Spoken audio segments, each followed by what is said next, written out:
بسم اللہ الرحمن الرحیم۔ تفہیم کلام غالب۔ دیوان غالب کا پہلا شعر۔ نقش فریادی ہے کس کی شوخی تحریر کا، کاغذی ہے پیرہن ہر پیکر تصویر کا۔ یہ شعر بحر رمل مسمن محذوف میں ہے۔ اس کے ارکان ہوں گے فاعلتن، فاعلتن، فاعلتن، فاعلن۔ اس کی تکتی یوں بنے گی: نقش فریادی ہے کس کی شوخی تحریر کا، کاغذی ہے پیرہن ہر پیکر تصویر کا۔ اس شعر کا سادہ سا مفہوم یہ ہے کہ تصویر اپنے بنانے والے سے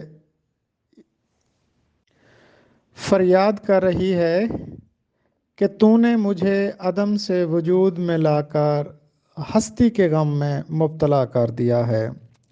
یعنی اس کائنات میں جتنی بھی چیزیں ہیں جن کا وجود ہے، وجود ان کے لیے باعث آزار ہے، یعنی ہستی رنج و غم کا باعث ہے۔